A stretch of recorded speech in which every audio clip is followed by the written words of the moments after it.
Добрый день, уважаемые коллеги. Напишите, пожалуйста, в чате, хорошо ли видно, слышно. Есть знакомые лица, вижу.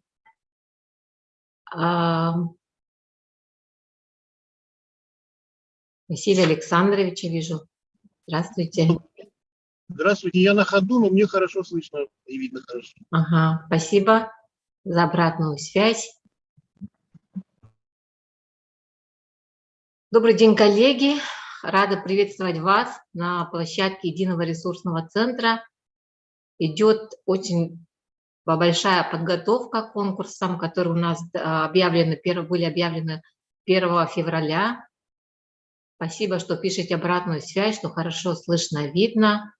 Единый ресурсный центр продолжает серию вебинаров, посвященных подготовке к конкурсам Фонда президентских грантов и конкурса гранта главы Республики Саха-Якутия на развитие гражданского общества. Здравствуйте.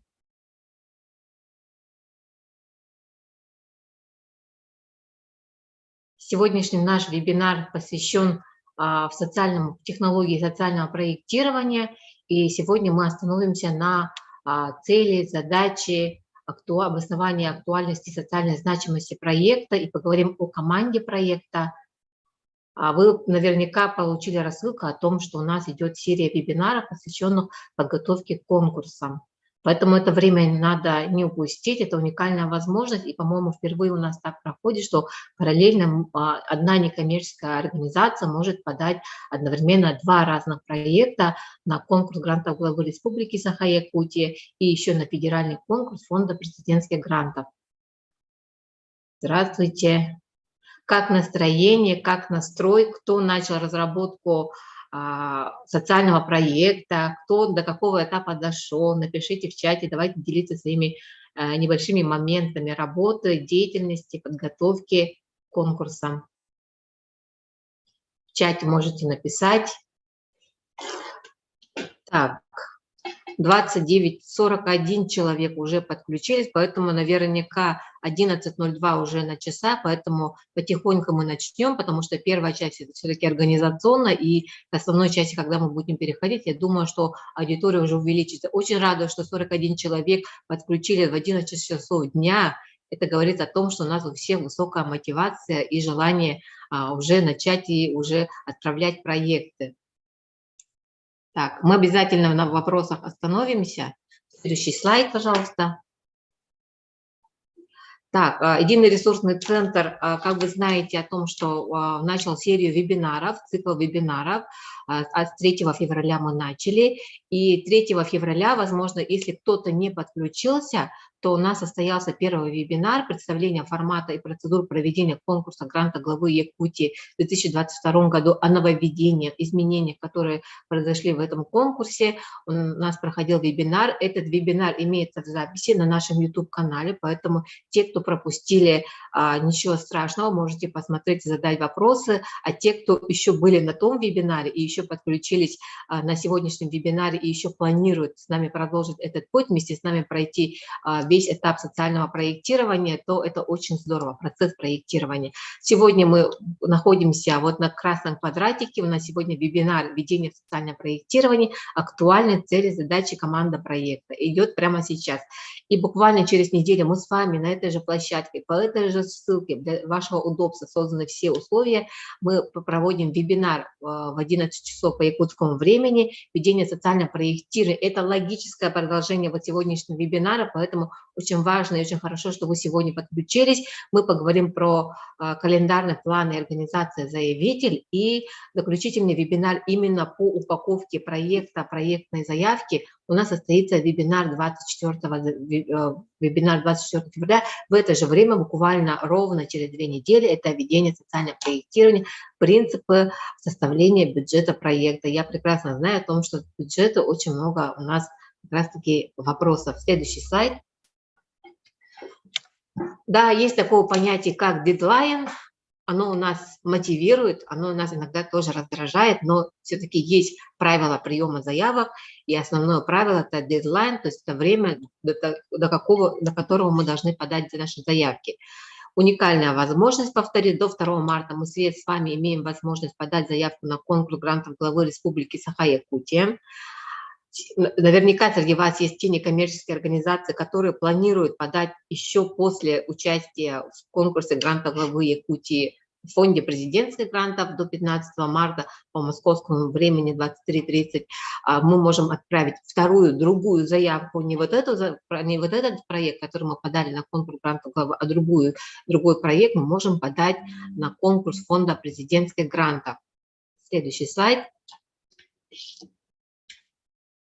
Да, давайте сейчас мы с вами познакомимся. Меня зовут Надежда Моисеевна Наговицына, являюсь координатором Единого ресурсного центра поддержки социально ориентированных некоммерческих организаций, развития гражданских инициатив Республики Саха-Якутия. Я здесь оставила свой личный мобильный телефон. Это такой бонус для участников сегодняшнего вебинара и электронная почта, куда вы можете отправлять ваши проекты, заявки, которые мы можем взять на экспертизу. И точно так же я попрошу, вот как я написать в чате ваша фамилия, имя, отчество, должность, наименование некоммерческой организации, телефон, электронную почту. Это очень важно для того, чтобы мы с вами коммуницировали, чтобы вы получали рассылку, а также действительно мы могли вас видеть и вас информационно поддерживать. Да? Вот. На фотографии это я. Это реалии сегодняшнего времени, поэтому я поставила эту фотографию, это в маске. Если мы даже офлайн встречаемся, то мы встречаемся в маске, но чаще всего в последнее время мы с вами встречаемся в Zoom. Это тоже хорошо, потому что мы не тратим какие-то ресурсы, время, приглашая кого-то на какое-то мероприятие очную. Да? Вот, следующий слайд. Напишите в чате. Итак, по какому плану мы будем сегодня двигаться? Мы сегодня остановимся, что такое социальный проект все-таки, познакомимся с алгоритмом разработки социального проекта, поймем, как правильно остановимся на постановке целей и задач проекта, а потом уже дальше, вот на следующем вебинаре мы поговорим уже дальше, что же происходит, когда, к какому этапу мы переходим после постановки целей и задач проекта. Четвертым вопросом у нас сегодня будет актуальность и социальная значимость проекта. Потом мы поговорим про команду проекта, потому что это один из главных особенностей социального проекта, команда проекта, и от него очень многое зависит, от реализации, отчетность проекта, но в том числе еще компетентность, на которую эксперт обращает очень большое внимание. И это по умолчанию вопросы-ответы обязательно у нас будут, на которые ответим не только я, вся наша команда сегодня находится на площадке, поэтому мы все вместе ответим на ваши вопросы. Кроме того, мы сегодня подготовили для вас небольшие вопросы для самопроверки, и от активности вас мы поймем, что такое все-таки социальный проект, и это обучающий вебинар, и поэтому надо тренироваться, поэтому не надо стесняться, не надо думать о том, что я задам там глупый вопрос, либо я отвечу не так, все не так подумают. Нет, это обучающий тренинговый вебинар, поэтому я очень попрошу вас активно писать в чате, если будут вопросы. Спасибо. Идем дальше. Так, идем дальше. Итак, давайте сначала мы разберемся с вами в терминах. Определение социального проекта мы обязательно остановимся, но давайте перед тем, как мы поймем, что такое социальный проект, мы поймем, что такое проектная заявка, потому что есть люди, которые в этих путаются. И что такое грант? Проектная заявка – это тоже социальный проект. Это тоже социальный проект, который мы с вами вместе разрабатываем, но он просто описан по специальной форме для представления на конкурс. И те, кто заполняет заявку в личном кабинете в фонде президентских грантов и гранта главы Республики Саха-Якутия, вы прекрасно понимаете, что это ваш социальный проект, но вы ее заполняете по требованиям грантодателя. Вот. И поэтому там есть дополнительные вопросы про организацию заявителей, про ваши проекты, про вашу информационную открытость. Это делается для того, заявка, для того, чтобы эксперты наиболее полно поняли, кому же давать деньги, рекомендовать ли эту некоммерческую организацию на реализацию этого социального проекта, чтобы им выдали грант. Вот. И чаще всего вот второй термин грант, вы к нам обращаетесь по телефону, либо приходите к нам в офис и всегда говорите о том, что мы хотим написать грант. Дорогие наши коллеги, грант не пишется. Это грант как раз-таки то, на что мы, как говорится, боремся, можно так сказать. Да? Грант – это как раз-таки средства, которые предоставляются нам, социально ориентированным некоммерческим организациям, на безвозмездной и безвозвратной основе на реализацию социально значимого проекта с обязательным предоставлением отчетности о целевом использовании денег и достижении наших показателей. Вот. Поэтому это очень важно понимать о том, что грант мы не пишем, как раз-таки ради получения гранта мы с вами пишем социальный проект, потом этот социальный проект мы полностью переносим на проектную заявку для того, чтобы получить этот грант. Следующий слайд. Вот, это вот как раз-таки основной вопрос, на который мы сегодня с вами, надеюсь, ответим и поймем, положим себе в голову, что же такое социальный проект. Итак, поехали. Вот, теперь вот первый вопрос. Перед тем, как мы с вами вместе поймем, что такое социальный проект, я очень хочу, чтобы вы сейчас написали в чате, в чем же суть вашего проекта, в чем заключается ваш проект, о чем вы пишете в своем проекте. Напишите, пожалуйста, в чате, чтобы мы поняли, в чем суть вашего проекта, на что он направлен. Кратко напишите, пожалуйста, в чате, в чем же суть вашего проекта. Если у нас тут смельчаки, давайте мы посмотрим. Пока ответов мы не видим. Давайте, коллеги, мы напишем. Толст Теплица пишет «проблема здоровья». Так, скорее всего, это проект, направлен, суть вашего проекта, это проблема решения проблем здоровья какой-то определенной целевой группы. Профилактика правонарушений подростков. Так, уже пошли ответы. После ковидной, пишут, подчеркивают. Ух ты, ответы пошли. Так, помощь ракобольным людям по аренде жилья и покупке лекарства. Так, помощь некоммерческим организациям, создание фото и видеоматериалов для отчета, главное для популяризации деятельности НКО, развитие институтов гражданского общества в районе. Какие молодцы! Социализация детей-сирот, обучение навыкам жизни. Так, хорошо. Проблема летних детских садов. Так, ух ты, какие интересные у нас выступают. Но смотрите, вот сейчас мы видим больше, наверное, направление деятельности вашей, да, тут мы видим отражение вашей деятельности, где-то мы видим решение уже проблем, где-то мы видим уже про ваши мероприятия конкретные, да, что вот обучение детей арктических улусов по анимации. Так, уже компетенции пошли, чему-то мы обучаем. Очень-очень интересно, вы такие активные, какие молодцы. Обучение людей старшего поколения к интернету и гаджетам, да, компьютерная грамотность. Во, хорошо. Это очень хорошо, что сегодня мы уже имеем участников, которые конкретно знают. Здесь уже мы видим и целевые группы, и направления деятельности, и мероприятия, да. Это очень хорошо. В чем же у вас есть ресоциализация, обучение добровольных пожарных в республике. Во.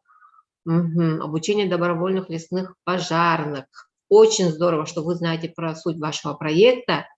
Ага, хорошо.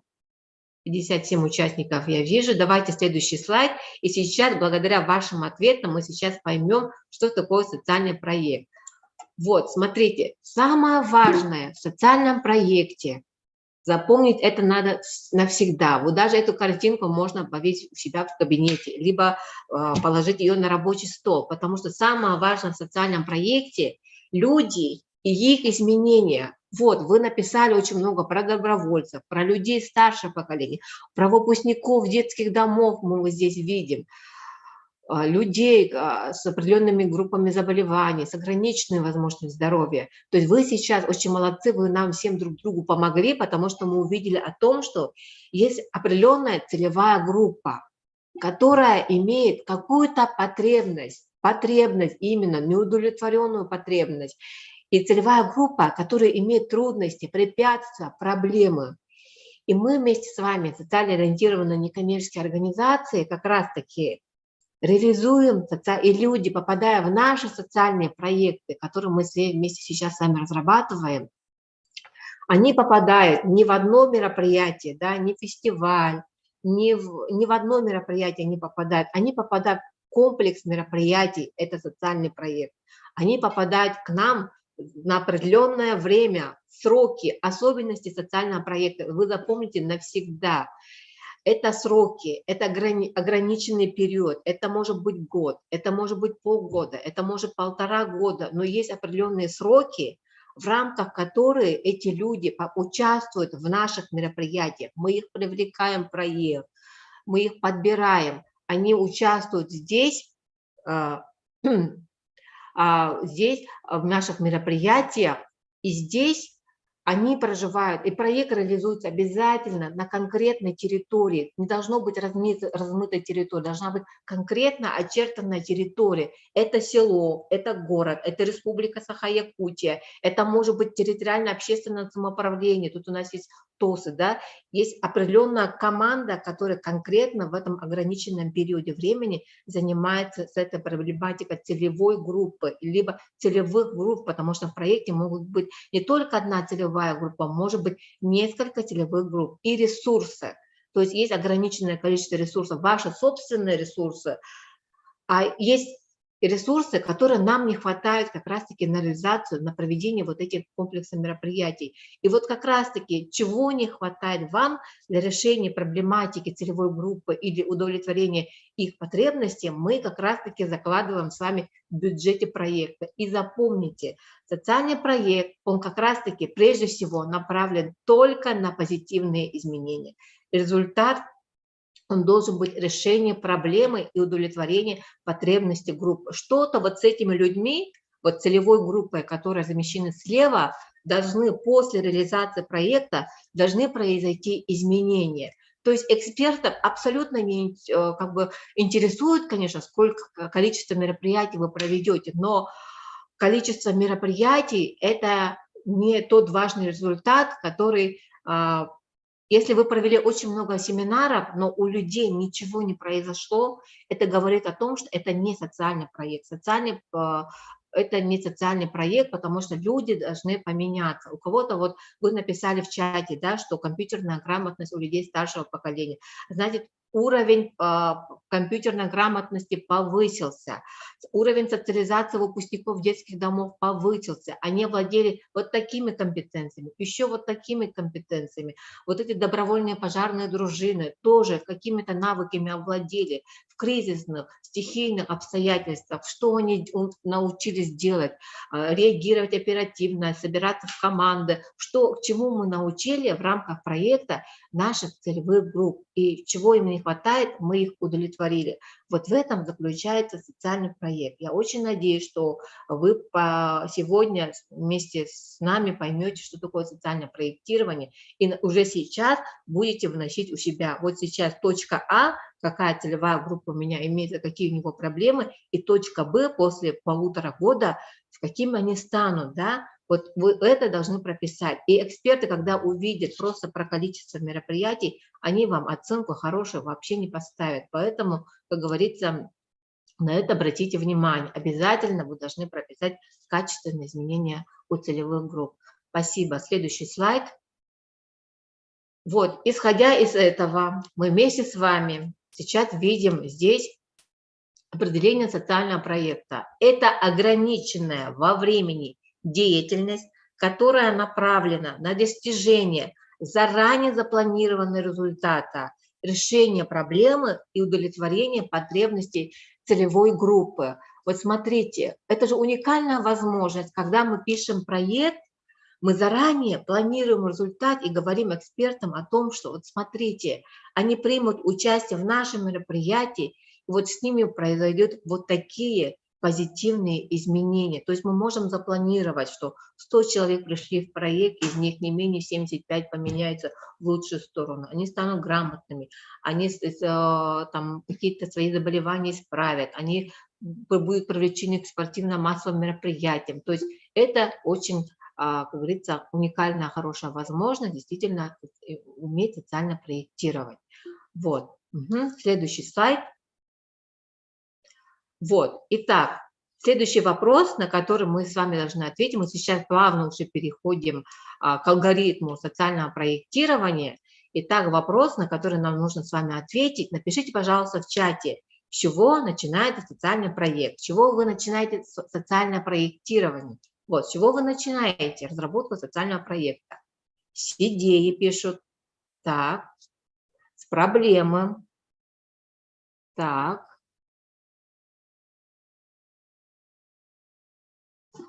Проблема, которую мы можем решить. В чем проблема? Так. Актуальность пишут, запросы пишут. Так. Угу.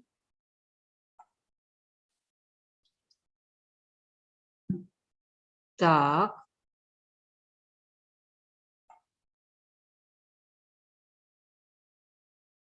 С потребности.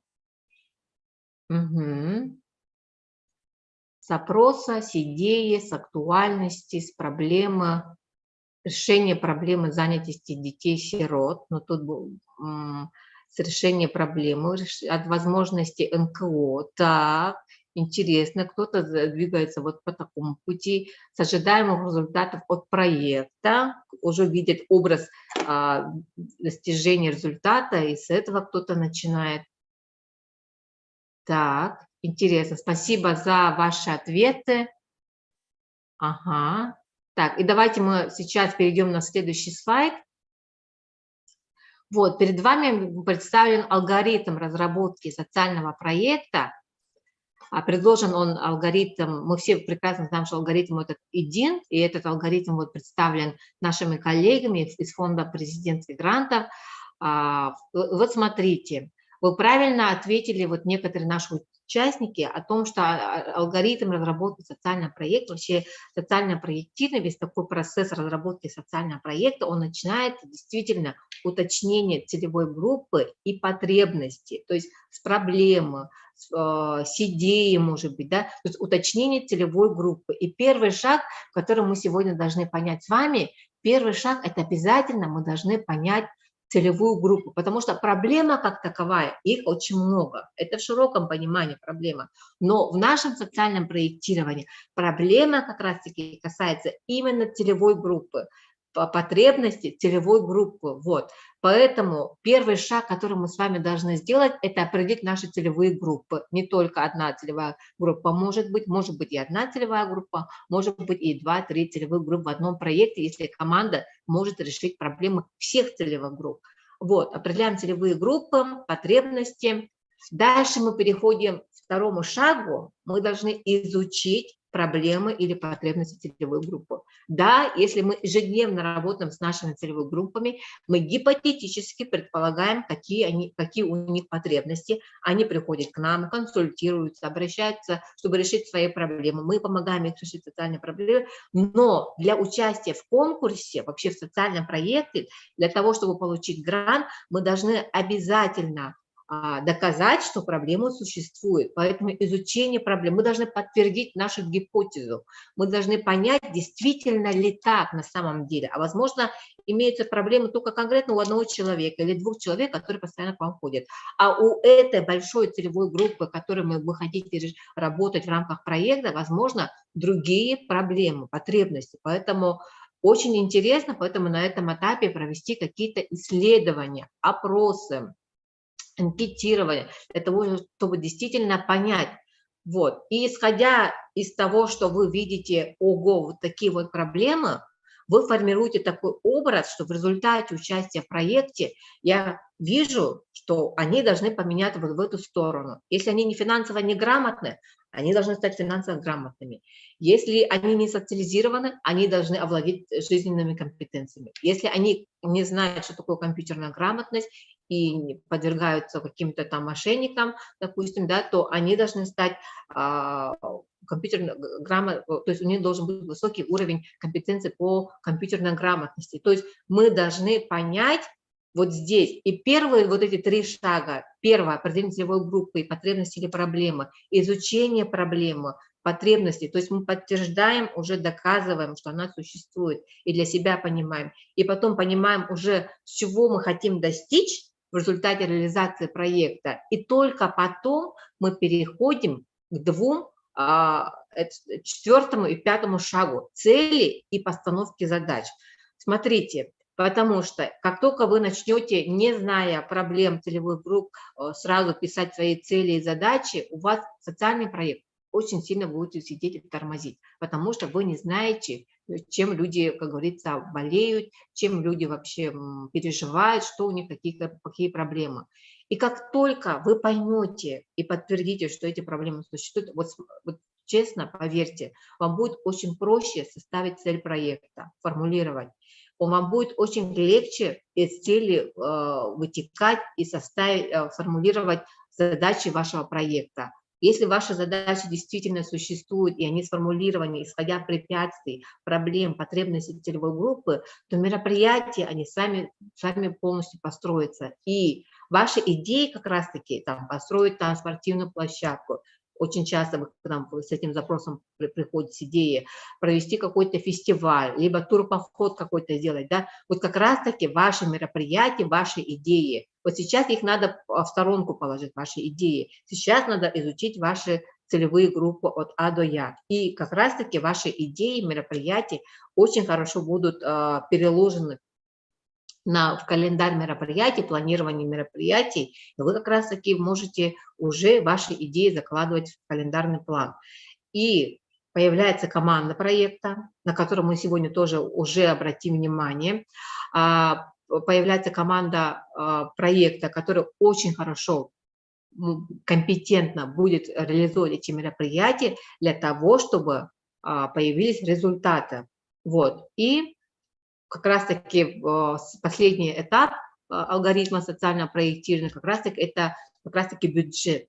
Мы, видя уже календарный план, видим, в каких мероприятиях у нас каких ресурсов не хватает, и как раз-таки мы можем это заложить в запрашиваемую сумму гранта.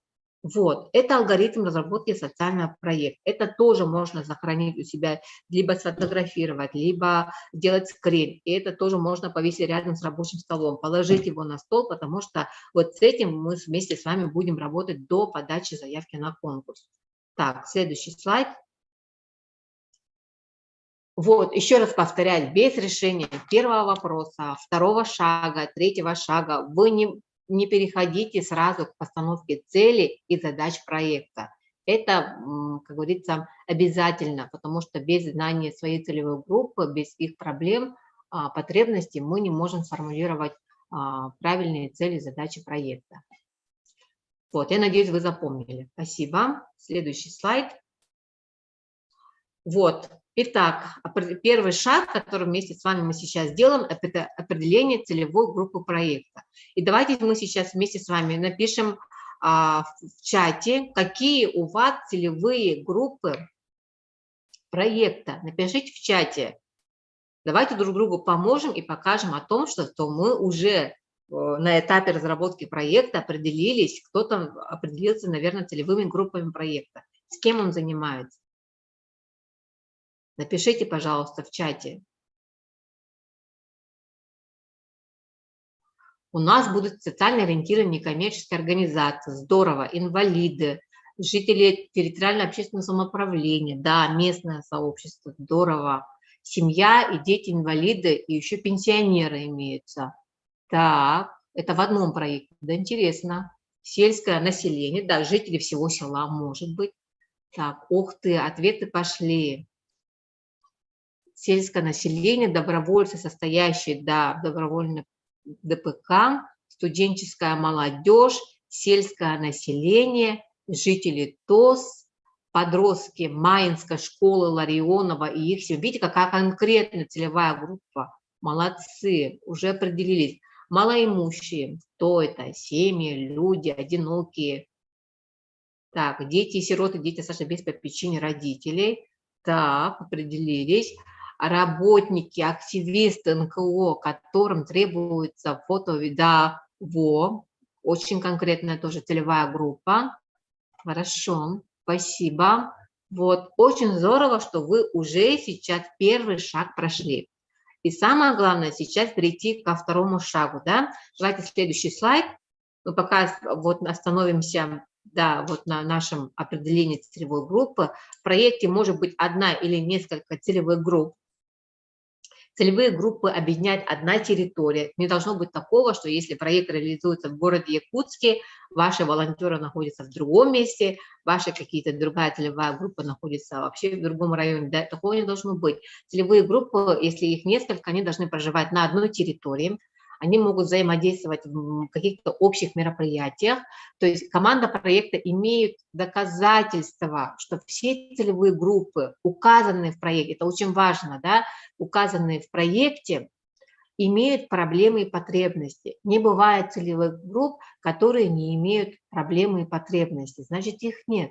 Вот. И команда проекта имеет профессиональные компетенции, достижения результатов. Это количественные и качественные изменения в рамках реализации проекта. Помните, да, проект – это ограниченная во времени деятельность. Хорошо, спасибо за ваши ответы, за ваше активное участие. У нас 72 участника. Так, ага, дальше. Давайте следующий слайд.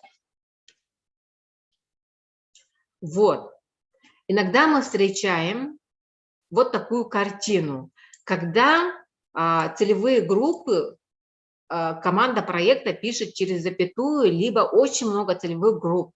Дети, волонтеры, спортсмены, тренеры, родители, молодежь, и непонятно, как они со всеми будут собирать. То есть это тут нет конкретики. И видите, да, я внизу поставила знак лупы, потому что эксперты очень хорошо видят, и обмануть экспертов, обойти их как-то хитро, как говорится, не получится. Поэтому эксперт оценивает тут сразу, что так много целевых групп. Как они их понимают, конкретные ли они, откуда они взялись. Вот. И тут уже эксперт понимает о том, что вообще-то команда проекта не готова к реализации проекта, так как они не знают, что такое конкретно их целевые группы. А здесь вы видите справа как раз-таки, когда правильно, когда уже команда проекта сразу с первой страницы заявки, можно так сказать, да, дети в возрасте от 10 до скольки-то лет, родители детей, не просто родителей, а именно детей, участвующих в проекте, волонтеров, то есть конкретные целевые группы. И здесь уже эксперт видит и читает, и говорит о том, что вот, целевыми группами определились, уже интересно, да? Так, следующий слайд. Вот, изучение проблемы или потребности целевой группы.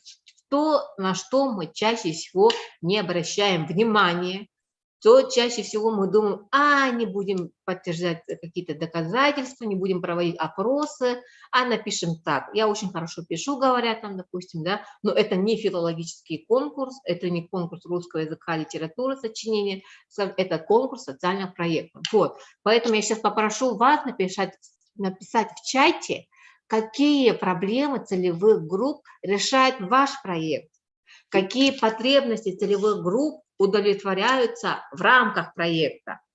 Напишите, пожалуйста, какие проблемы вы решаете.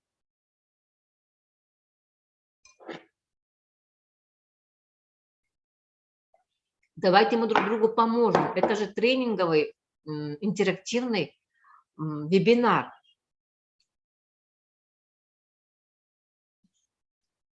Напишите в чате, я надеюсь, вы печатаете. Ого, визуальный отчет о проделанной работе. Фото и видео факты пишут. Так. Ну, я тут уже подправлю, должны быть какие-то проблемы. Они не имеют навыков, скорее всего, да, вот, скорее всего, проблема заключается вот в этом низком уровне именно с разработки фото- и видеоматериалов, я думаю. Так, доступ подростков, улучшение взаимоотношений в семье. Вот вы напишите проблему, да, я понимаю, конечно, что вы так пишете, но это должна быть проблема, отсутствие доступа, какие-то досуговые мероприятия, может быть, да, либо условий нету. Недостаточная научно-педагогическая подготовка. Кого? Уже просится, да? Хорошо, но уже понятно, что недостаточно научно педагогическая подготовка, да, уже говорится о каком-то уровне компетенции. Так, хорошо.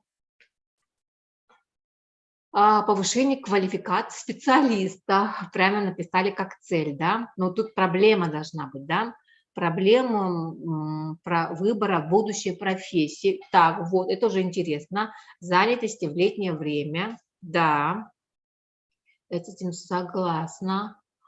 Так, оплата через интернет, ЖКХ, электроэнергия. Это может быть действительно компетенция у людей старшего поколения. Я с этим согласна, но тут надо уже уточнить, да, не просто оплата через интернет, не умение там, или отсутствие компетенции пользоваться электронными услугами. Но спасибо за ответ прямо из Анабары, из Арктики, молодцы. Так, проблема НКО, фото в виде низкого качества, непривлекательно. Это вы пишете больше продукта, надо про проблемы целевых групп. Возможность раздельного сбора мусора у студентов в развитии экологической ответственности. Низкая экологическая ответственность, уровень экологической ответственности надо уже, вот видите, правильно надо уже уметь формулировать. Возможность раздельного сбора мусора, нет возможности раздельного сбора мусора у студентов, возможно быть, да, использование госуслуги, так, это Наталья Алексеевна пишет, недоступность и отсутствие школьных занятий по анимации, вот здорово, и я знаю о том, что это, по-моему, про детей из Арктики, здорово. Так, проблема организации досуга подростков, проблема отцов и детей, проблема отцов и детей, бывает взаимоотношения, или это что, да, вот видите, да, как конкретно вы будете знать проблему более четче, после изучения проблемы уже будут другие ответы. Да, пока не проходили обучение по своим направлениям. Давайте, вы все тоже, надеюсь, читаете, и это очень здорово, потому что мы друг у друга учимся и видим.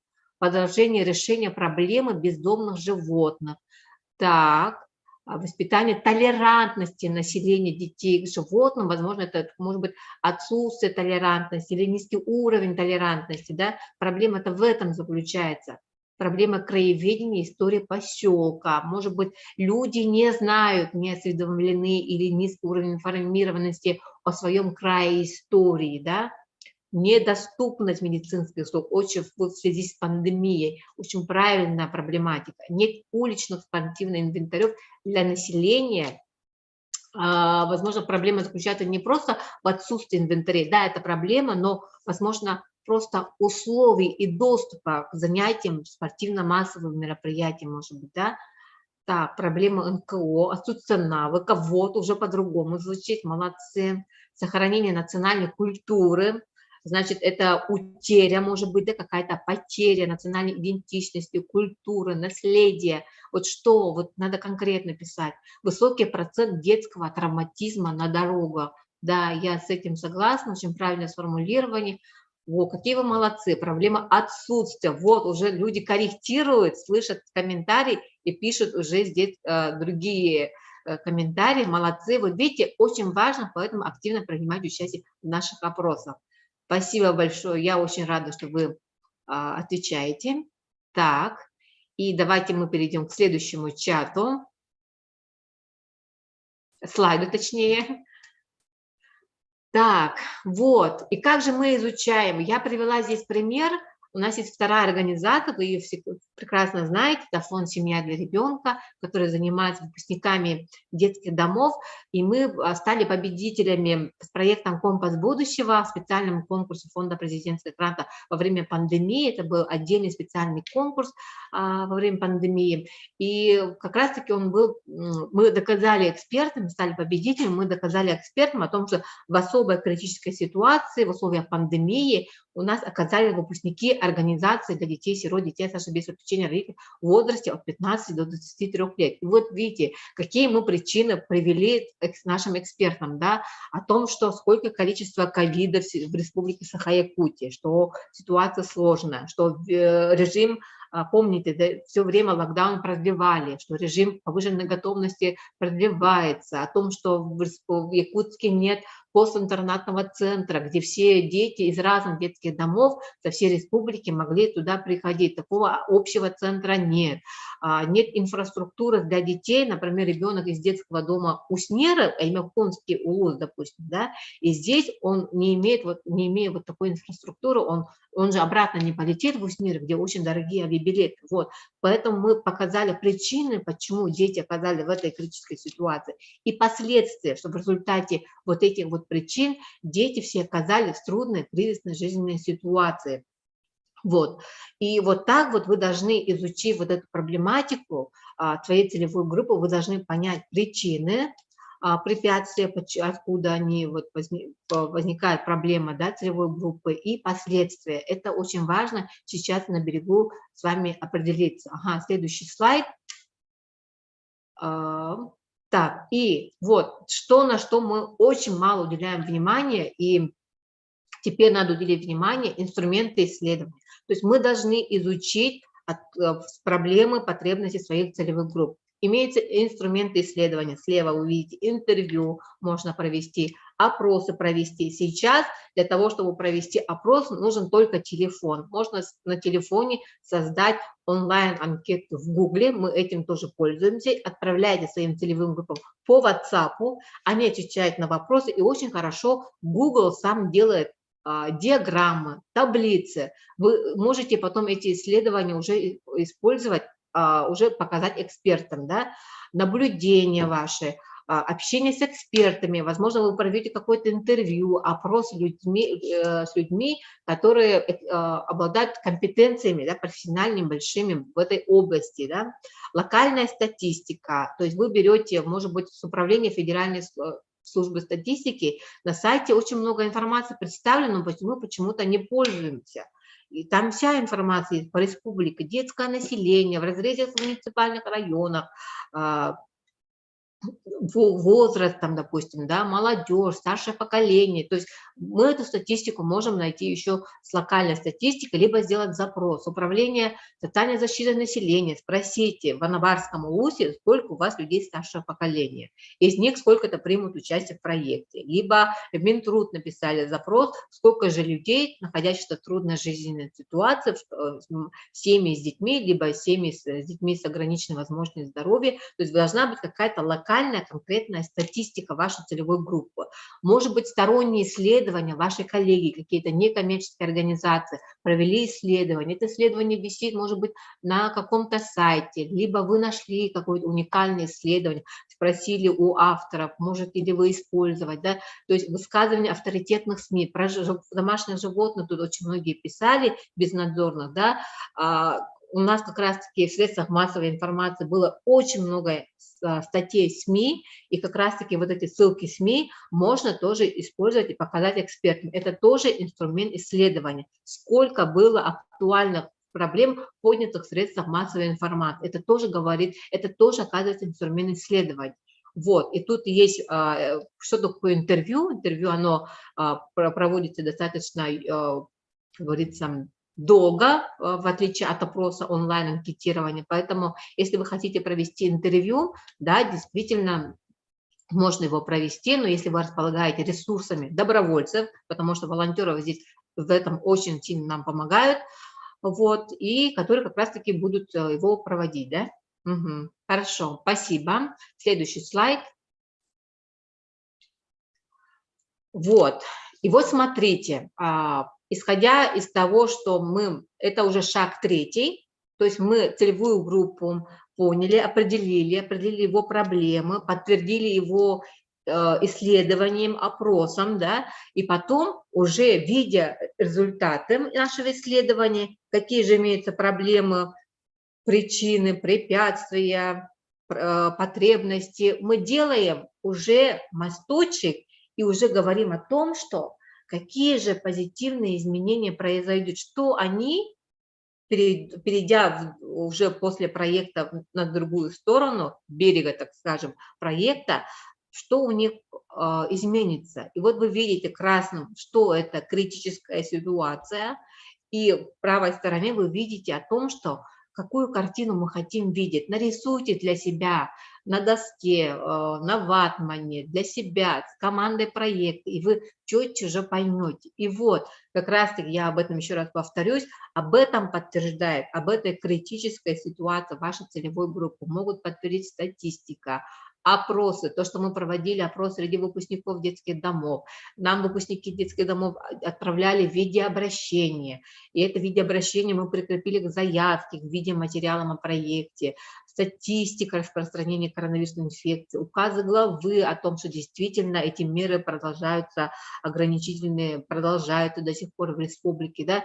То есть, если захотеть, доказательную информацию, базу можно найти, но мы чаще всего очень мало времени и ресурсов закладываем вот на это. Поэтому, пожалуйста, вот на это обратите внимание. Почему, я скажу вам чуть позже. Так, давайте. Следующий слайд. Вот. Итак, мы уже видим четкую картину, что же происходит с нашими целевыми группами, какие они имеют проблемы. И видим другую картину, чего мы хотели достичь. У нас уже имеется образ, может быть, уже конкретный, какими компетенциями мы хотим, чтобы наши целевые группы в результате проекта владели, вышли из трудной жизненной ситуации, повысили уровень финансовой грамотности, добровольцы овладели какими-то новыми компетенциями, знаниями. То есть есть уже две картины.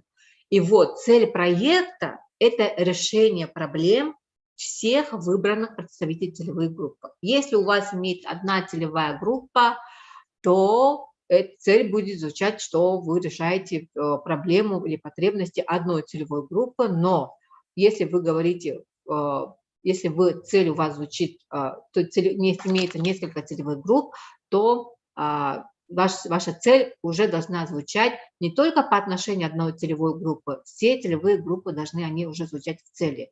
Цель должна быть измерима, то есть в конце проекта, как вы измеряете о том, что люди овладели этими навыками. Опять-таки провели небольшой опрос, что ты узнал в рамках проекта, поменялся ли, что у тебя стало лучше, что плохо. То есть вы проводите некий такой замер, да, замеряете, что, то есть вы должны достичь эту цель, и она должна быть конкретна.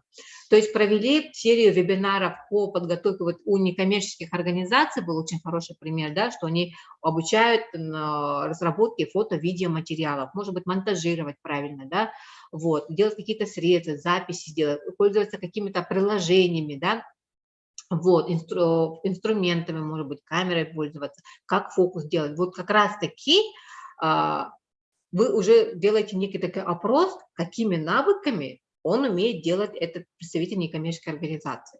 Либо человек старшего поколения в конце проекта. То есть мы можем измерить, мы не можем сказать о том, что все жители города Якутска выйдут из трудной жизненной ситуации. Это недостижимая цель. Поэтому мы должны четко сказать, что вот 30 семей, которые мы приняли в проекте, то есть конкретно достижимая рамка, так скажем, да, и они выйдут с трудной жизненной ситуации. Это в рамках проекта реально. Если мы наймем куратора, профессионального психолога, психотерапевта, социальных работников, будем им помогать получить, может быть, профессию в рамках проекта, да, специальность. То есть это абсолютно возможно. Поэтому обратите на это внимание. Цель должна быть одна, и она должна быть направлена на решение проблемы, которую вы указали. Если вы правильно сформулировали проблему, вот о которой мы сейчас говорили в чате, да, то вам будет очень легче ее сформулировать. Следующий слайд. Вот, смотрите, вот это вот цель. Реальная потребность, проблема целевой группы имеется картина, которую вы хотите достичь, образ позитивный, и вы делаете мосточек, что здесь хорошо, это и звучит цель. А задачи как раз-таки, они решают вот те причины, те препятствия, о которых мы с вами говорили. Поэтому очень важно препятствия писать. Почему люди сами не могут выйти из этой трудной ситуации? Почему они не могут овладеть этими навыками самостоятельно? Почему? Вот эти препятствия как раз-таки они переводятся в задачу. Поэтому вот люди старшего поколения, у них нет ноутбука, возможно, вы создадите условия, это будет задача. возможно, у них вообще нет знаний, тогда вы включаете препятствие, это отсутствие знаний, нет такого человека. В рамках такого проекта вы привлекаете опытного человека в компьютерной грамотности, может быть, учителя информатики, да, тем более в Арктике, и задача будет такая обучение, допустим, да, то есть уже четко зная препятствия, очень легко можно сформулировать задачи. Давайте мы перейдем к следующему слайду, чтобы более было ясно. Вот, давайте мы сейчас с вами тоже потренируемся. Есть одна картина, простая такой пример из фонда президентских грантов. Семьи с детьми, это вот сейчас, давайте представим, 7-10 лет, видите, какая конкретно целевая группа, ищут способы разнообразить свой досуг с детьми на природе, сделать его более активным и регулярным. То есть они изучили, это некоммерческая организация, которая работает с семьями с детьми, и семьи ответили, что они хотели бы разнообразить свой досуг с детьми на природе, сделать его более активным, регулярным. И, имея вот эту подтвержденную информацию, некоммерческая организация делает, авторы проекта делают образ позитивный. Семьи с детьми 7-10 лет самостоятельно, регулярно занимаются с детьми активным, разнообразным досугом на природе. И давайте мы вместе с вами сейчас потренируемся. Ничего страшного. Давайте мы сейчас напишем в чате, какой может быть цель проекта. Давайте, напишите, кто самый смелый. Тут нет того, что кто самый умный, и здесь есть как раз-таки кто самый смелый. Давайте мы с ними потренируемся. Наши эксперты могут помочь в этом, да? Давайте, напишите в чате. Ну уже. Неужели никого нет предположения о том, что вот какая должна быть цель? Так. Собирать ягоды, грибы вместе, то есть мероприятия уже предлагают. Создание условий, так, уже хорошо. Какая-то аббревиатура появляется. Создать условия для разнообразного активного досуга семей с 70. Мне здесь очень нравится, что имеется уже целевая группа. Ходит на рыбалку с дедом, пишут уже конкретные мероприятия. Нет, мы не мероприятия пишем сейчас, да, мы пишем как раз-таки цель. Создать условия для разнообразного активного досуга семей с детьми 7 до 10 лет. Это тоже интересно, уже правильно начинает формулировать цель. Молодцы. Формирование активного досуга многодетной семьи может быть такая, да. Во, какие молодцы. Уже начинаете правильно писать. Создание условий для раздельного сбора мусора у студентов. Так, Анна Осипова из Северо-Восточного федерального университета принимали участие в наших семинарах и уже участвуют на наших вебинарах. Уже видим видимые результаты, молодцы. Так. Предложений больше нет в чате? Почему? Нет, вы пишете цель, которую вот мы предлагаем. Мы предлагаем вам, какой может быть цель у этой двух картинок. Смотрите, провести. Нет, вы уже начали писать про свои цели. Нет, надо организацию досуга семьям с детьми. Давайте мы покажем следующий слайд. Люди уже начинают свои цели. Некоторые цели очень правильные, кстати. Вот, смотрите. Приобщить семьи с детьми к активному досугу на природе. Цели может быть звучать так. Либо создание условий, да, для семей с детьми 70 лет на природе, допустим, да, тоже хорошая цель. Вы видите, очень важно поэтому видеть проблему целевой группы, его потребности, образ, чего вы хотите поменять. Очень легко уже в чате мы видим о том, что вы уже начали правильно формулировать свои цели. Молодцы. Следующий слайд. Вот, теперь переходим к задачам. Не более 5 задач. Не увлекайтесь препятствиями, я бы так сказала. Не надо писать, хорошо, что вы будете знать препятствия, но остановитесь на 5 основных, там, 3, 4, 5 основных препятствиях. Почему люди сами, целевая группа не может изменить свою проблему в лучшую сторону, свои потребности удовлетворить, да, но не более 5 задач должно быть в проекте. Задача тоже должна быть конкретно решаема, и она должна полностью связано с вашей целью. Не надо решать какую-то второстепенную задачу, надо решать именно фокусировав на цель, на целевую группу, на его проблематику. Вот. Потому что задача – это составляющая цели. Это как раз-таки вы убираете препятствия на пути к достижению цели. Вот. Так, давайте следующий слайд. Вот смотрите. Здесь вы видите, здесь очень хороший пример. Его можно даже сфотографировать, либо сделать скрин. Препятствия, которые имеются у целевых групп, и задачи, которые ставит перед собой команда проекта. Смотрите, очень правильно они сформулируют. У родителей нет навыков для самостоятельных походов, боятся не справиться и подвергнуть ребенка опасности. Задача обучить родителей навыкам для самостоятельных походов с детьми.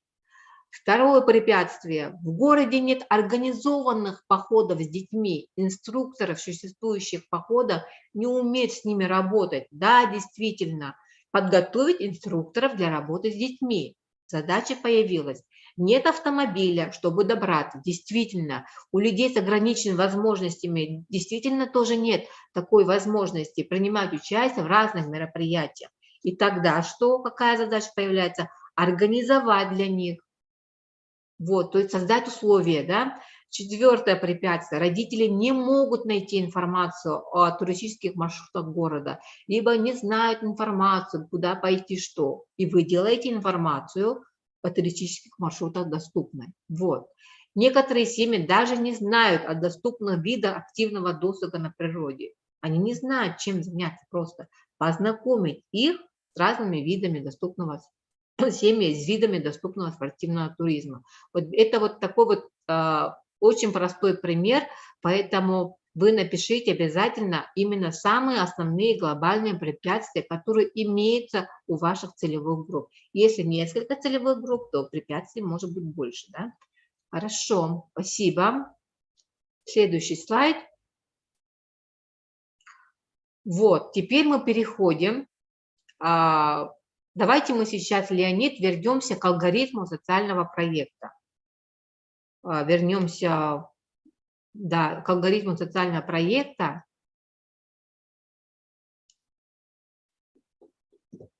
Вот, алгоритм социального. Вот смотрите, вы должны понять, на каком этапе мы с вами остановились.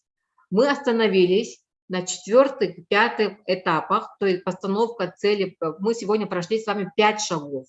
Целевая группа, его потребности, проблемы, изучение проблем, потребностей, мы их доказали, провели опрос, анкетирование, нашли статистику, потом сделали образ позитивный, исходя из того, что какие имеются проблемы, потом мы поставили цель, поставили из препятствий, причин, задачи, и вот на этом этапе мы с вами остановились. Почему я об этом говорю? Потому что домашнее задание, как говорится, сделать полностью 1, 2, 3, 4, 5 шаг. И к следующему вебинару у вас, почему у нас стоит календарный план. Следующее мероприятие у нас про календарный план. И для того, чтобы перейти к календарному плану, вы уже должны прийти вот с этим набором. Поработайте с вашей командой проекта вот с этими 5 первыми шагами, и вам будет очень понятно и легче, и доступная информация, когда на следующем вебинаре мы будем с вами, наши эксперты, говорить про календарный план, то есть это 6-й шаг планирования мероприятий. А мы сегодня с вами еще остановимся на команде проекта, потому что чтобы вы уже при календарном плане составлении понимали о том, что с какой командой вы туда идете, да, и еще через 2 недели у нас уже состоится про бюджет проекта. Поэтому очень логично, мы сейчас делаем уже некий такой срез, мы сильно вам много информации не даем, вы останавливаетесь на 4-5 шаге, домашнее задание сделать верхнюю часть, первые 5 шагов, и уже к следующему вебинару вы должны пройти уже с упакованным целью, задачами, целевыми группами проекта. Понятно, да? Так, Леонид, давайте мы вернемся уже к нашему следующему вопросу. Так, дальше. Вот. Нет, до этого. Давай актуальность поставим. Вот. Проектной заявки мы должны обязательно очень грамотно обосновать актуальность и социальную значимость проекта. Это костяк проектной заявки и самого проекта. Эксперт должен убедиться, что проблема существует, что имеются такие острые последствия из-за наличия этой проблематики целевой группы, что есть такие причины, есть подтвержденные данные. Поэтому, смотрите, хорошо сформулировано обоснование проблемы. Она сжато характеризует ситуацию, которая требует изменений. Показывает круг чего она касается. Она касается всего города, всей республики, определенной целевой группы, статистика имеется, да? Представлены доказательства, вот ваши опросы, исследования, наблюдения, статистика, доклады, может быть, каких-то уполномоченных органов, количественная информация имеется, последствия вы выявили, масштаб решили, выявлены причины, да, вызывающие эту проблему, имеется связь между этими причинами. То есть вы полностью сформулировали четко в обосновании социальной значимости. Прикрепляйте туда свои ссылки, исследования, СМИ, да, на какие-то статьи в средствах массовой информации. То есть вы должны обязательно не просто писать о том, что проблемы существуют. Да, мы все прекрасно знаем о том, что у наших целевых групп имеются проблемы, но у эксперта, вообще-то мы между вами боремся за грант. Поэтому, если вы хотите получить грант для решения социальной проблемы ваших целевых групп, вы должны убедить экспертов, что действительно проблема существует, у меня есть доказательства. Да?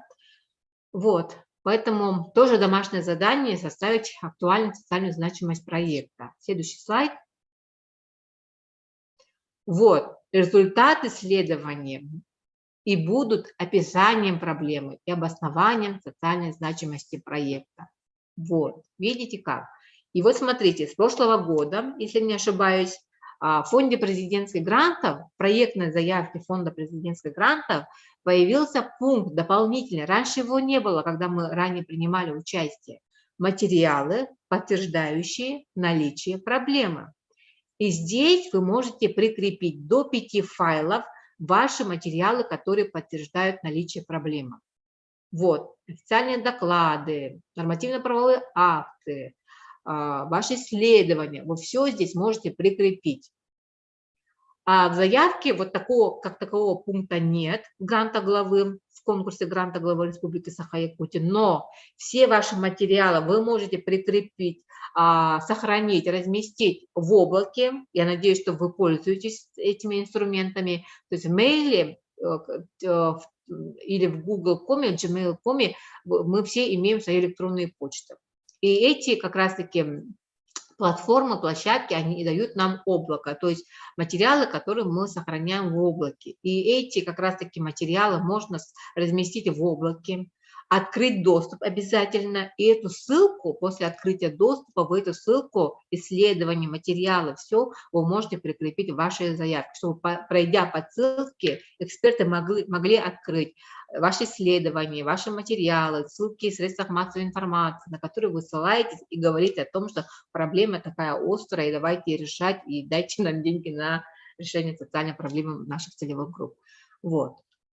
Поэтому вот так вот. Так, следующий слайд. Вот, и сейчас мы с вами останавливаемся на заключительном вопросе нашего сегодняшнего вебинара. Я надеюсь, что вы какую-то информацию полезную получили.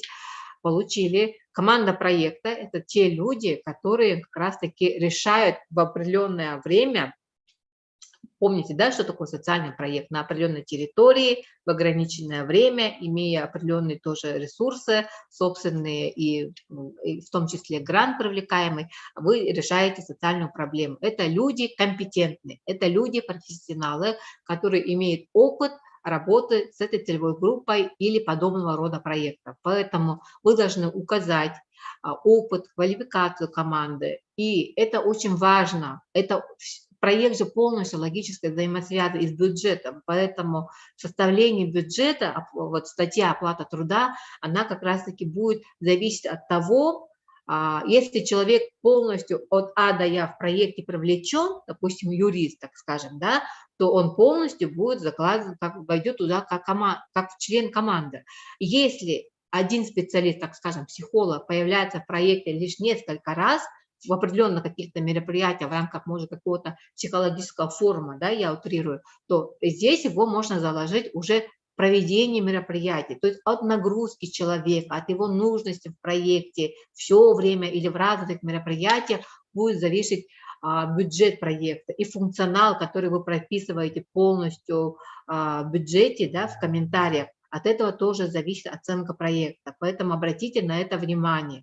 Вот, соответствует ли указанный опыт, да, квалификация членов команды, достаточно ли команды и привлеченные, достаточно ли членов команды, да, и привлеченных специалистов, эксперт для того, чтобы реализовать проект в рамках именно сроков, да, все ли сотрудники в команде на самом деле будут задействованы в проекте. Вот, подумайте об этом, потому что эксперты увидят, что вот в календарном плане вы указали всего лишь несколько раз вот этого специалиста, а заложили в бюджете вот от А до Я все месяцы он получает заработную плату. То есть, видите, должна быть логика, то есть проект должен полностью как пазл быть собран, логичен и очень доступен для чтения экспертов, да? Так, следующий слайд. Вот, в фонде президентских грантов есть партнерский сайт «Созидатели», и приветствуется, когда члены команды проекта привлекаются в проект, приглашаются, привлекаются с помощью этого портала, потому что здесь есть функция личного подтверждения о том, что я действительно готов и согласен на участие в вашем проекте. То есть идет уже автоматическое соглашение, да? И это действительно упрощает заполнение заявки раздела «Команда проекта». Поэтому я очень хочу, чтобы вы, если участвуете в конкурсах фонда президентских грантов, обратили на это внимание и попросили ваших членов команды, если они не имеют личных кабинетов созидателей, то чтобы они зарегистрировались. Вот такая вот история. Следующий слайд. Вот, и мы сейчас переходим к рубрике «Вопросы и ответы». Наверняка мы сейчас откроем чат. Можно вопросы задавать в чате, либо наверняка, как скажет наш IT-специалист, могут ли они включить микрофоны по очереди. Ой. У меня вопрос можно, да? Так, да, можно. Здравствуйте. Здравствуйте. Я хочу спросить вот насчет созидателей. Вот если мы участвуем в конкурсе НКО Илдархана, тогда нам тоже созидатели создавать? Нет. Это партнерский сайт только фонда президентских грантов. Это для участников потенциальных, которые участвуют в конкурсе фонда президентских грантов. В грантах главы такого нет пока. Хорошо, спасибо.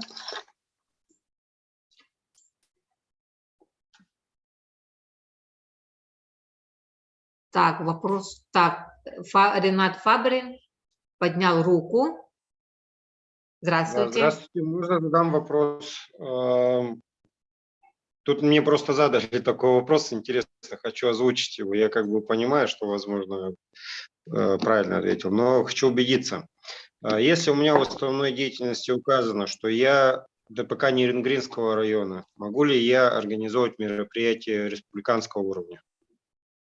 Как форма организации какая? Еще раз не прошло, подождите. Форма организации, еще раз, ваша какая, вот участника, которого вы задаете вопрос? Как некоммерческая организация. Какая форма организации, вот некоммерческая ваша организация? Это фонд, это автономная некоммерческая организация, это общественная организация? Ну, это у нас общественное учреждение, получается, общественное учреждение добровольно-пожарной команды Нерюнгринского района. Ага, я попрошу на этот вопрос ответить нашего юриста. Вячеслав Сергеевич, вы здесь? Так, алло, здравствуйте. Здравствуйте. Здравствуйте. Ага. По поводу территориальности. Территориальность, она распространяется на общественные организации, общественные движения. ТОСы туда тоже входят, профсоюзы. Общественное учреждение, вы говорите, да? Да. Скорее всего, у вас, если это общественное, то должна быть указана территориальность в уставе. Если вы, скорее всего, только по Нерюнгринскому району, либо по городу Нерюнгри, то получается, вы должны только на своей территории работать. Вот. Да, я Если же... понял. Я имею в виду, Ага. смотрите, мы организовываем мероприятия на территории Нерюнгринского района. Мы не выезжаем за пределы Нерюнгринского района. Но мы проводим уровень, получается, у нас республиканский. Почему? Потому что мы собираем участников практически со всей республики нашей.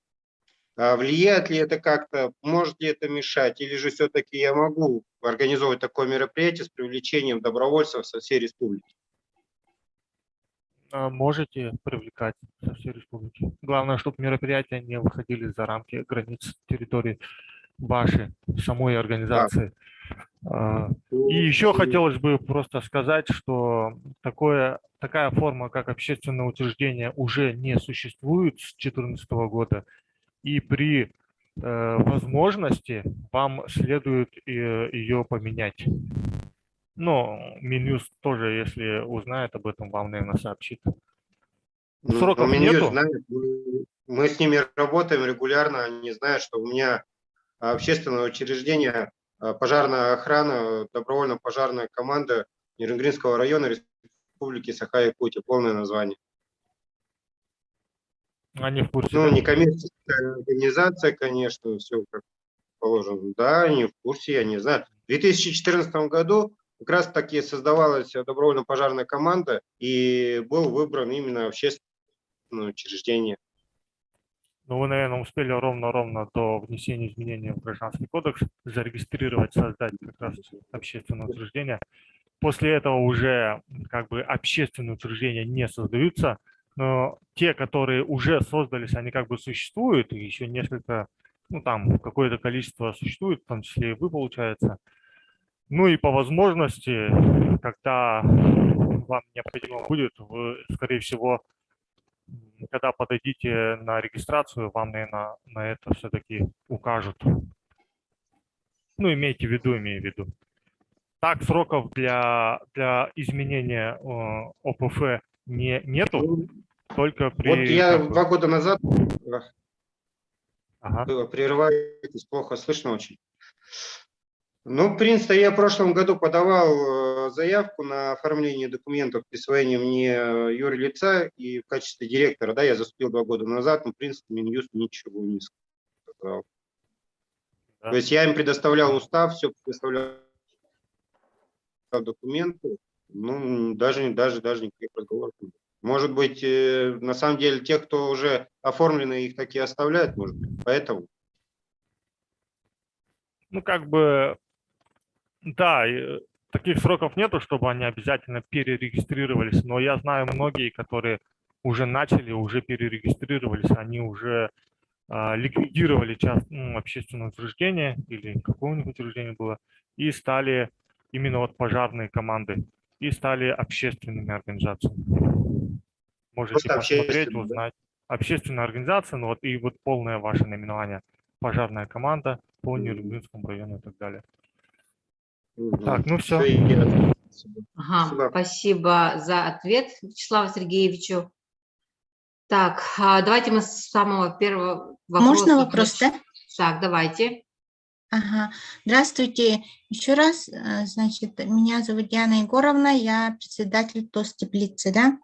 И хотела бы задать, значит, вопрос вот по президентскому гранту. Я тут пишу, да, и, значит, хотела определиться вот с направлением. У нас проблема в том, что вот автодорога, да, у нас вот в территории, да, находится в плачевном состоянии, и мы хотели бы вот благоустроить дорогу, да. И, значит, мне надо выбрать направление, да, социальное обслуживание, социальная поддержка и защита граждан. я думаю, да, или я не права, и тематика помощь пострадавшим в результате стихийных бедствий. Вот этот вопрос. Мне надо выбрать направление. Я правильно, значит, выбрала направление или нет? Вот хотела уточнить. Но вопрос именно, что в рамках проекта вы хотите дорогу сделать, а что от этого людям станет. Вообще направление, мне кажется, надо... И вообще тут, если есть Сардана Ивановна Григорьева, наш финансист, по поддержке, допустим, таких проектов, именно вот капитальный ремонт, либо дорога, освещение, вот на такие финансирует ли фонд президентских грантов, вам надо будет связаться с Арданой Ивановной Григорьевой, с нашим финансистом, да.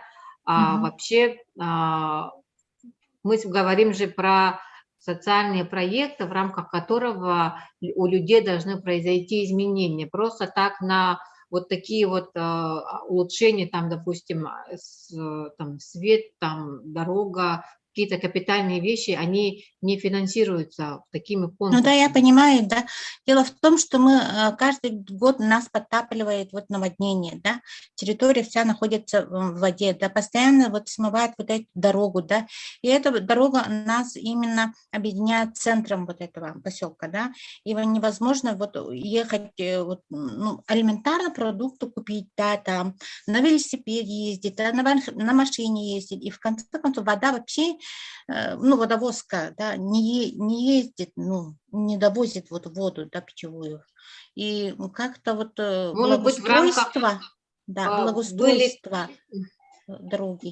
Кажется, направлением проекта, вообще с проблематикой, допустим, да, потому что проблема действительно касается, может быть, жителей ТОСа, вот конкретного местной вашей территории, вот так, когда вы являетесь председателем ТОСа, но тут надо посмотреть ваш устав ТОСа, и я думаю, что нужно будет определиться с направлением, да? Потому что и бывают такие проекты, когда люди в рамках проекта именно делают добровольческие проекты и привлекают молодежь, безработных, там, старших школьников, всех в рамках проекта, именно добровольческий какой-то проект, в рамках которого они сами делают какую-то отсыпку и делают, там, закладывают, вот что-то вот такое может быть, но не глобальное, допустим, да, то есть что, исходя из ваших ресурсов, и Ольга Анатольевна может ответить на этот вопрос. Да, добрый день, коллеги, рада всех приветствовать.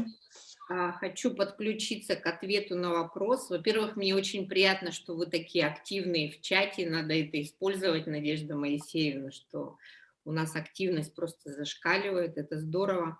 Но смотрите, вот если мы берем указ главы Республики Саха-Якутия о грантах, да, о конкурсе грантов, вообще проект – это комплекс взаимосвязанных мероприятий, направленных на достижение социальных, общественно полезных результатов.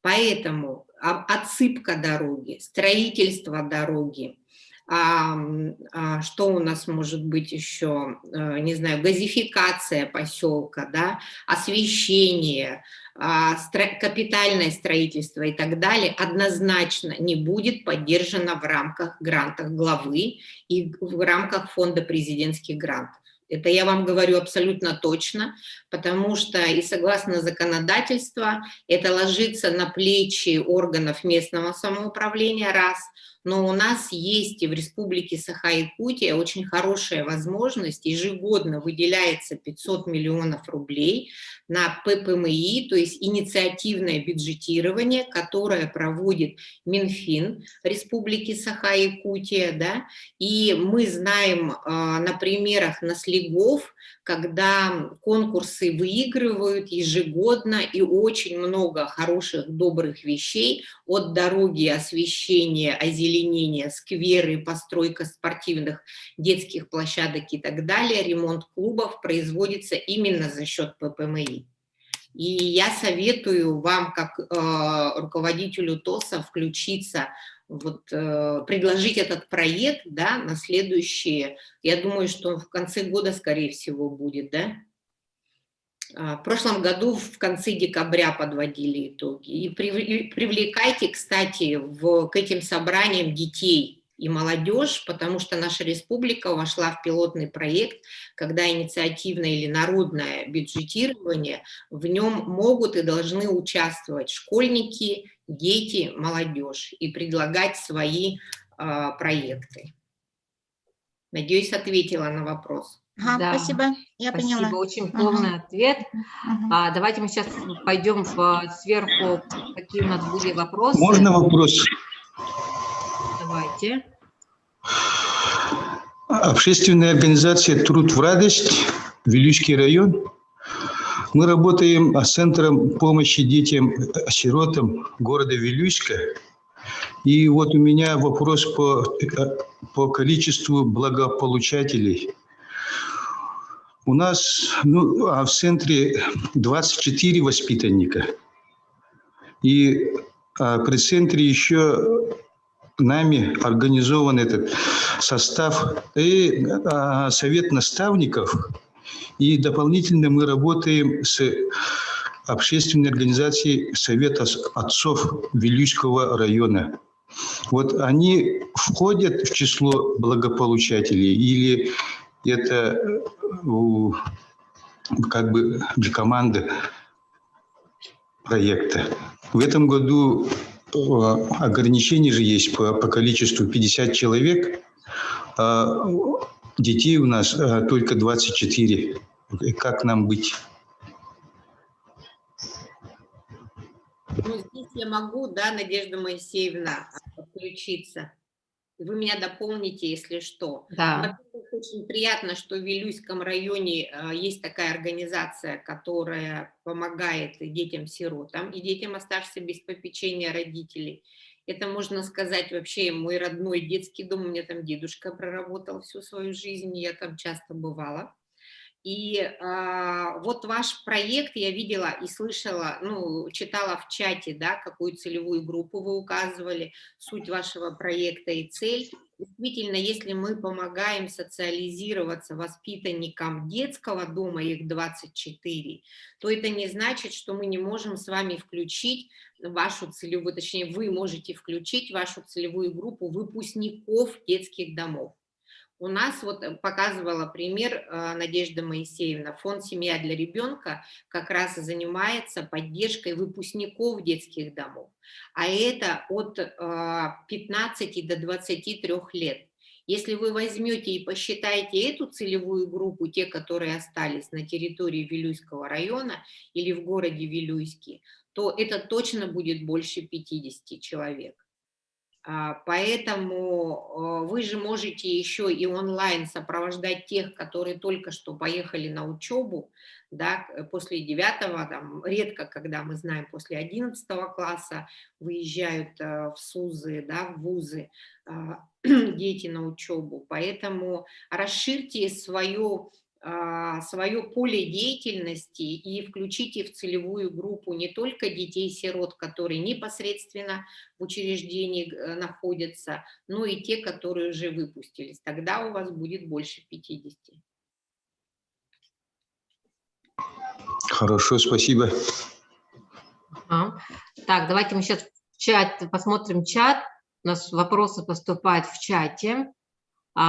Здравствуйте, если некоммерческая организация регистрировались в декабре 2021 года, мы можем подать на грант главы Республики Саха-Якутия? Да, можете подать. Здравствуйте, от одного НКО может быть подан 2 заявки в конкурс гранта главы в одном направлении. В одном направлении нельзя. Проекты можете подать 2 проекта, например, по разным направлениям. Поэтому это прочитайте внимательно условия конкурса.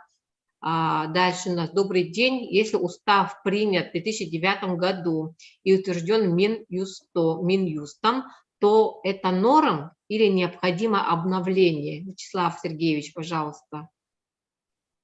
Если устав принят в 2009 году, то есть это 13 лет назад, получается, утвержден, это норм или необходимо обновление? Есть такой вопрос интересный. Согласно порядку, в гранте Илдархана участвуют некоммерческие организации зарегистрированные. То есть, если вы зарегистрированы, то вы имеете право участвовать. По поводу устава, норм или не норм, Дело в том, что в уставе должно быть актуальная информация, и при необходимости Минюст вам вынесет предупреждение там или что-то при проверках, да, плановых, внеплановых. Они это увидят, прочитают ваш устав и вынесут вам предупреждение, чтобы вы обновили свой устав, внести изменения в устав. Тогда в этом случае они вам укажут срок, и в этот срок вы обязаны будете внести изменения в устав, иначе они будут применять административную всякую ответственность по отношению к вам. Но это занимает время, поэтому если вы до сих пор не внесли актуальные сведения в устав, то лучше сейчас уже как бы не трогать этот устав, а потом, уже когда более свободное время, вы можете подать Минюст на регистрацию нового устава. Ну, то есть не нового устава, а в новой редакции устава. Все. Спасибо, Вячеслав Сергеевич. НКО «Труд в радость» спрашивает, можно ли включить в проект приобретения трактора, бюджет проекта, вопрос, да? Но у нас была такая история, мы с одной некоммерческой организацией Чурапчинского улуса приобрели, ну, я им помогала как эксперт, они приобрели мини-трактор в рамках проекта «Многопрофильный круглогодичный детский лагерь». Мы будущее села, они стали победителями и в рамках проекта приобрели мини-трактор. Но там нужно обоснование, в рамках чего он применяется, и дальше как он будет использован. То есть мотоцикл тоже приобретали в рамках проекта, да, разную там мини-сельхозтехнику они приобретали. Это тоже возможно. Так. Ага. Так, давайте мы сейчас еще к вопросам перейдем. Те, кто не зарегистрировались, пожалуйста, напишите в чате ваша фамилия, имя, отчество, контактные данные. Так, какие у нас есть еще вопросы?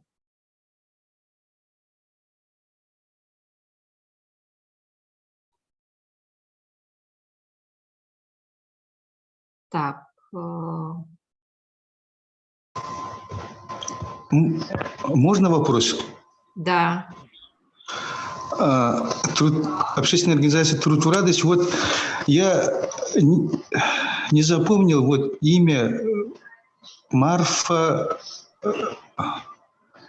ну, которая мне ответила. И можно это контакты получить, чтобы в дальнейшем там с ней посоветоваться по работе, по проекту. Добрый день, вы меня имеете в виду? Да. Мечникова Ольга Анатольевна, генеральный директор фонда «Семья для ребенка». Да. А фонд «Семья для ребенка». У нас как раз проект есть «Компас будущего», который и занимается социализацией, социальной адаптацией, профориентацией. Хорошо, спасибо. Так, мы сейчас читаем чат. Сейчас мы перейдем к вопросам. Так, может ли в качестве исследования подойти выводы в ходе реализации предыдущего проекта фонда президентских грантов? Да, одним из подтверждающих данных, да, действительно это может быть. Так, идем дальше. Так, вот тут все цели писали. Где можно найти список социально ориентированных некоммерческих организаций города Якутска? Но некоммерческие организации, какие в республике, можно найти на сайте Министерства юстиции, управление Министерства юстиции сайта по республике Саха-Якутия. Там идет фильтр. Вы можете действительно увидеть те некоммерческие организации, которые зарегистрированы на территории города Якутска. Так, регистрированный в декабре 2021 может ли участвовать в конкурсе? Еще раз повторили, да. В грантах главы согласие участника письменное со всей командой собираем. Нет такой процедуры. Так, физические лица могут участвовать на грантах? Нет. Конкурсы проходят среди социально ориентированных некоммерческих организаций. Физические лица не участвуют. Так, при заполнении гранта, опять-таки, при заполнении проектной заявки, либо проекта, да, есть в команде опыт работы. Мы пишем опыт работы в НКО, так, в команде опыт. То есть в каждой, если вы заполняете команду проекта, то, естественно, заполняете каждого члена команды, и у каждого члена вы указываете его опыт. Если в организации, в разделе «Организация заявитель», естественно, вы пишете именно опыт вашей организации. То есть, смотрите, команда проекта – это про отдельные члены вашей команды, раздел «Организация заявитель» – это про опыт вашей некоммерческой организации. Так, я создаю летний лагерь для пенсионеров. Могу ли я включить в бюджет подготовку здания к зиме? В чем заключается подготовка здания к зиме? Утепление, либо там что? Частичный ремонт предполагается, но нужно понять, насколько она капитальна. На созидателей добавляем всех участников команды, спрашивают. Желательно все, потому что это говорит о личном подтверждении об участии в проекте.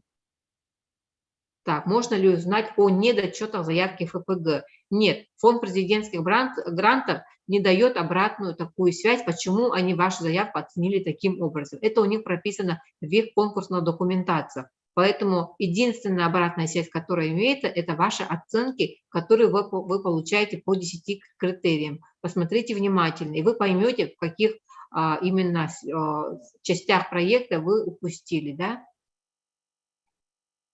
Так, запись эфира будет выставлена на канале ИРПО? Нет, это наш вебинар, поэтому наши вебинары, они размещаются только на нашем YouTube-канале. Права имеем только мы. Можно ли при подаче заявки использовать опросы, проведенные в Instagram? Но если вы сделаете какой-то скрины, что вы должны сейчас сами подумать, я не могу сейчас сказать, можно или нет, но если вы можете написать, запись какая-то имеется этого опроса, то эту запись можете прикрепить как видеоматериал. Да, можно тогда. ППМИ – отличная программа. Да, мы согласны с этим. Прекрасная инициатива у нас реализуется в муниципалитетах. Так, можно контактный телефон для связи, пишут. Так, наши контактные телефоны Леонид уже разместил. Так, вопросы на этом завершаются. Пожалуйста, напишите в чате, либо включите микрофон, все ли понятно что на сегодняшнем вебинаре. На этом вопросы завершаются. Мы ровно 1,5 часа в эфире. Спасибо вам за вашу активность. Спасибо, все очень интересно. Это очень важно для нас, для экспертов, которые проводят вебинары. Поэтому напишите, пожалуйста, в чате.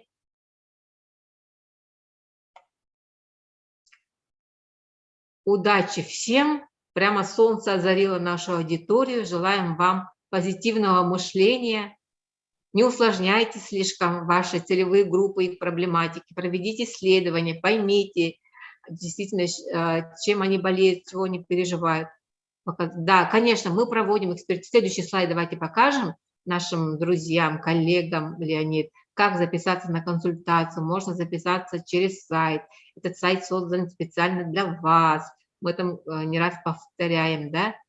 Вот, очень полезная информация пишут.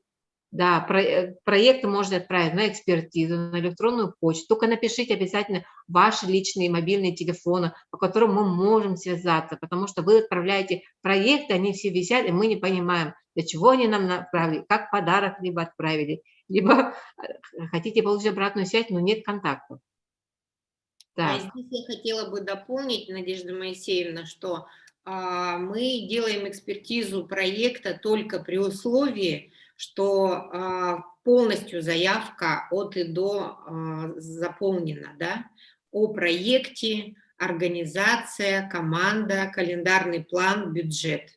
А если какой-то из полей не заполнено, значит, контекст нам очень сложно уловить, и вообще вот логику проекта понять достаточно сложно бывает. Поэтому вы не торопитесь отправлять на экспертизу, с одной стороны, вначале все заполните, а потом уже нам отправляйте, экспертиза, консультации хочу напомнить, что это все бесплатно происходит, но и в то же время не затягивайте. Если вы будете отправлять нам на экспертизу 1-2 марта, то, скорее всего, мы не сможем вам ничем помочь. Почему? Потому что мы являемся администраторами грантового конкурса, и все проекты, которые поступают на портал, вначале обрабатываются экспертами нашего единого ресурсного центра. Это называется экспертиза, администрирование по первичным формальным признакам. Поэтому нам будет очень сложно. В последний день, в прошлом году, прилетело около 300 заявок. Пожалейте нас, пожалуйста. Поэтому лучше 7 раз отмерить, 1 раз отрезать, но сделать это желательно хотя бы за 5 дней до дедлайна, до 2 марта. Спасибо. Наши контакты можно показать, Леонид. Сейчас последний слайд. И передайте информацию вашим коллегам о том, что на следующей неделе у нас состоится вебинар в это же время, в 11 часов дня, 17 февраля. И мы будем уже двигаться дальше, будем говорить про календарный план и организацию заявителей, да, как раз-таки про опыт нашей организации. Вот. Всем удачи, всем успехов, вопросов не видим.